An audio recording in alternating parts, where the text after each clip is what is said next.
Chapter 2 Indian history human evolution. Human evolution మానవ పరిణామ క్రమం. ఒకప్పుడు జీవం లేని భూమి కోట్ల సంవత్సరాల తర్వాత కణాలు ఏర్పడ్డాయి. జీవం పుట్టింది. నెమ్మదిగా దశల వారీగా జీవం మారింది. మనం ఇప్పుడు ఆలోచించే, మాట్లాడే మనిషిగా మారాం. ఇది ఒక్కరోజు కథ కాదు. ఇది కోట్ల సంవత్సరాల పరిణామ ప్రయాణం. What is evolution? పరిణామం అంటే ఏమిటి? పరిణామం అంటే మాయ కాదు, సహజంగా జరిగే మార్పు. నెమ్మదిగా, దశల వారీగా జీవితం రూపాంతరం చెందింది. చార్లెస్ డార్విన్ పరిణామ సిద్ధాంతకర్త. 1859వ సంవత్సరంలో చార్లెస్ డార్విన్ ప్రపంచానికి ఒక విప్లవాత్మక సత్యాన్ని తెలియచేశాడు. ప్రతి జీవి ఒక్కసారిగా మారదు. సహజ ఎంపిక ద్వారా జీవులు దశల వారీగా పరిణామం చెందుతాయి. ప్రకృతి ఎవరికీ ప్రత్యేకంగా ప్రాధాన్యం ఇవ్వదు. బలమైనవాడు కాదు, పరిస్థితులకు అనుకూలమైన వాడు మాత్రమే బ్రతుకుతాడు. అడాప్షన్ అనేదే జీవన రహస్యం. ఇది ఎవల్యూషన్ కి ఒక హృదయం. సహజ ఎంపిక సిద్ధాంతం. ప్రకృతి నేరుగా ఎవరినీ ఇష్టపడదు. బలవంతంగా కాదు, అనుకూలత ఉన్నవాడే జీవించగలడు. వాతావరణం మారింది, చెట్లు కరిగాయి, పచ్చిక భూములు పెరిగాయి. ఎవరూ మారకపోతే వారు కనుమరుగు అవ్వవలసి ఉంటుంది. మన చుట్టూ ఉన్న ప్రతి జంతువు, ప్రతి జీవి ఈ సహజ ఎంపిక సిద్ధాంతం ద్వారా ఈ స్థాయికి చేరుకుంది. కాంటినెంటల్ డ్రిఫ్ట్, ఖండ చలన సిద్ధాంతం.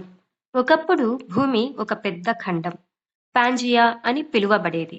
కానీ కోట్ల సంవత్సరాల మార్పు తరువాత అది వేరువేరు ఖండాలుగా విభజించబడింది.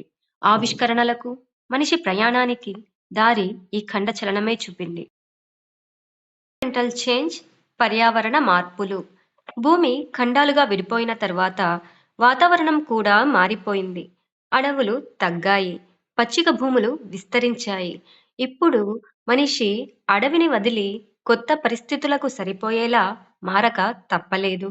నడక, ఆహారం, సాధనాలు, ఒక కొత్త జీవన శైలి. ఇది ఎవల్యూషన్కి ఒక ముందడుగు. ఆస్ట్రలోపిథికస్ మొదటి మానవ సమాన జీవి. కోతి కాదు, మనిషి కాదు, ఇద్దరి మధ్య నిలచిన జీవే ఆస్ట్రలోపిథికస్. ఆఫ్రికా మైదానాలలో నడిచేవాడు. వస్తువులను ఉపయోగించి ఆహారం సంపాదించేవాడు. రక్షణ పొందేవాడు. చిన్న మెదడు ఉన్నప్పటికీ పరిణామ యాత్రకు మొదటి అడుగు ఈయనదే.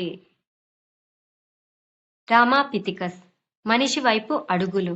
ఇక్కడే మార్పు మొదలైంది. దవడ బలంగా మారింది, ఆహారం మారింది, మనిషి వైపు అడుగులు పడ్డాయి. హోమో హ్యాబిలిస్, సాధనాల మనిషి. రాయి ఇక రాయి కాదు, అది ఆయుధం, అది సాధనమయ్యింది. ఇదే మానవ చరిత్రలో మొదటి మలుపు. ఈయనే హోమో హ్యాబిలిస్. హోమో ఎరెక్టస్, నిటారుగా నడిచిన మనిషి. నిటారుగా నడిచాడు, అగ్నిని వశం చేసుకున్నాడు, ప్రపంచం అంతా ప్రయాణించాడు. ఇక్కడే మనిషి నిజంగా మొదలయ్యాడు. నియాండర్తల్, బలమైన వాడు కాని అంతరించిన మనిషి. శరీరం బలంగా ఉంది, మెదడు కూడా పెద్దదే, కానీ మార్పుకు తక్కువగా స్పందించాడు. అందుకే కాలంలో కనుమరుగైపోయాడు. హోమోసెపియన్స్, ఆలోచించే ఆధునిక మనిషి. బలం కాదు, వేగం కాదు, ఆలోచించే శక్తే నిజమైన ఆయుధం. అదే మనల్ని నిలబెట్టింది. లాంగ్వేజ్ అండ్ కల్చర్, భాష, సంస్కృతి, వికాసం. శబ్దాలకు అర్థం వచ్చింది, అర్థాలకు జ్ఞానం వచ్చింది. అదే భాషగా మారింది, అదే సంస్కృతిగా మార్పు చెందింది. సోషల్ లైఫ్, సామాజిక జీవితం. ఒంటరిగా ఉండటం కాదు, కలిసి ఉండడం వల్లే మనిషి బలంగా నిలిచాడు. జీవితం నేర్పే సవాళ్లను ఎదుర్కొన్నాడు. Migration to India. ఆఫ్రికా నుండి మానవుడు నడచి ఆసియాకు చేరుకున్నాడు. తరువాత భారతదేశానికి చేరుకున్నాడు. ఆసియా వనరులపై ఆధారపడి మనం తెలుసుకున్న భారతదేశపు నదులు, గుహలు, అంతరిక్షం, వాతావరణం అన్నీ వారికి కొత్త జీవన విధానాన్ని సృష్టించాయి. ఇక్కడే మన మానవ కథ, మన ప్రాచీన జీవన చరిత్ర మొదలైంది.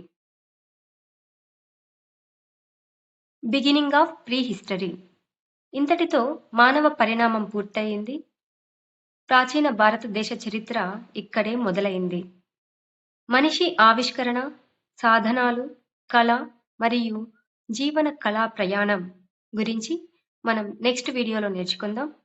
మీరు ఈ వీడియో నచ్చితే లైక్ చేయండి, షేర్ చేయండి. ఖచ్చితంగా ఈ ఛానల్ని సబ్స్క్రైబ్ చేయండి. Thanks for watching.